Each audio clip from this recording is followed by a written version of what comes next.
Hello everyone, Dalia's kitchen and ব্লগি life চ্যানেলে আপনাদের সকলকে স্বাগত। আজকে আমি আপনাদের টক মিষ্টি ঝাল জলপাইয়ের আচার বানিয়ে দেখাবো। আর এটা খুব সহজভাবেই বানানো যায়, কোনো রকম ঝামেলা ছাড়া। এখানে আমি দেখতে পাচ্ছেন জলপাই নিয়েছি, আর জলপাইগুলোকে পোটা ছাড়িয়ে ধুয়ে নেব। এদিকে আমি গ্যাসে কড়াই বসিয়ে দিয়েছি, আর এখানে কিছু গোটা মশলা নিয়েছি, আছে ধনে, জিরে, মৌরি আর 5 ফোড়ন, শুকনো লঙ্কা। এটা আমি শুকনো খোলায় ড্রাই রোস্ট করে নেব।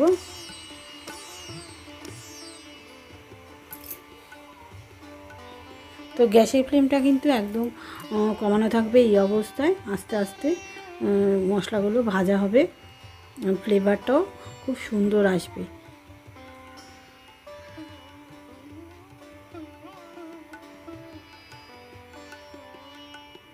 তো মশলাটা এখন ভাজা হয়ে গেছে, নামিয়ে নেব। এখন আমি কড়াইটা পরিষ্কার করে নিয়েছি। এই কড়াইতে আমি সামান্য পরিমাণে সর্ষের তেল দিয়ে দেব। সর্ষের তেল দেওয়ার পরে আমি এখানে এই যে জলপাইগুলো ধুয়ে রেখেছিলাম, এবার ছুরির সাহায্যে আমি একটু কাট লাগিয়ে নিচ্ছি, যাতে নুন মশলাগুলো ঢুকে যায়।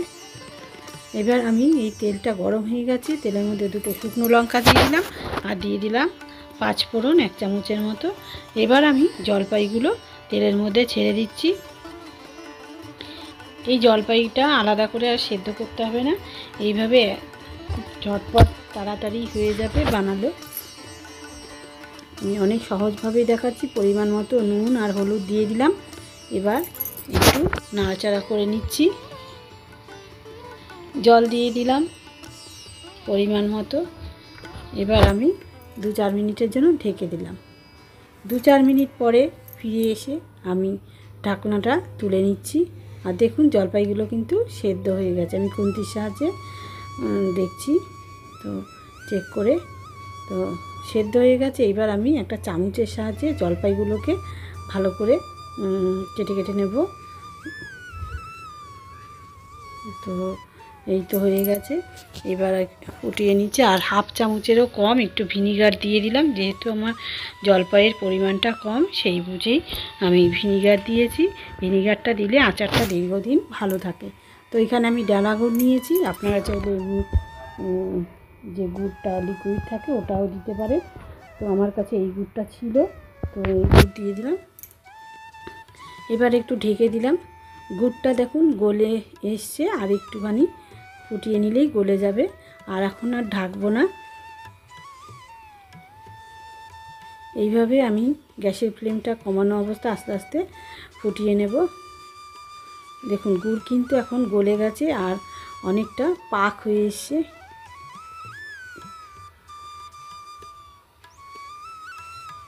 এই পর্যায়ে আমি দিয়ে দিলাম সামান্য বিট লবণ। আমি আগে এমনি লবণ দিয়েছিলাম, এই বিট লবণটা দিলে আচারের টেস্টটা আরও বেড়ে যায়।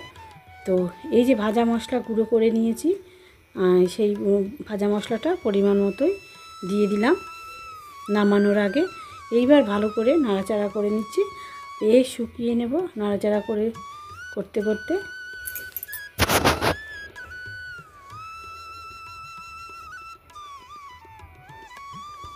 তো দেখুন এখন কিন্তু আচারটা একদম রেডি হয়ে গেছে, আর সব এক জায়গায় এসে গেছে। এবার আমি কড়াই থেকে নামিয়ে নিচ্ছি পাত্রে।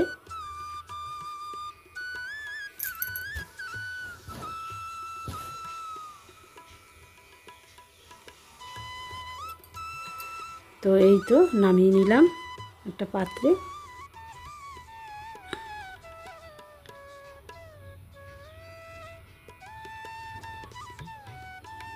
দেখেই বুঝতে পারছেন আচারটা কতটা ভালো হয়েছে। খেতে কিন্তু অপূর্ব টেস্টি হয়। আপনারা বানিয়ে খেয়ে দেখবেন, আর কমেন্ট করে জানাতে ভুলবেন না কেমন হয়েছিল। তো যারা এখনও আমার চ্যানেলটাকে সাবস্ক্রাইব করেনি, তারা চ্যানেলটাকে সাবস্ক্রাইব করে পাশে থাকা বেল আইকনটা অবশ্যই প্রেস করে দেবেন। তো আমি এটা ঠান্ডা হয়ে যাওয়ার পরে আমি একটা কাচের জার নিয়ে নিয়েছি। সেই জারের মধ্যে আমি ঢুকিয়ে দেব আচারটা। আর এইভাবে রাখলে পরে কিন্তু 1 বছর পর্যন্ত খাওয়া যায়। যদিও বা 1 বছর থাকবে না, এতটাই টেস্টি।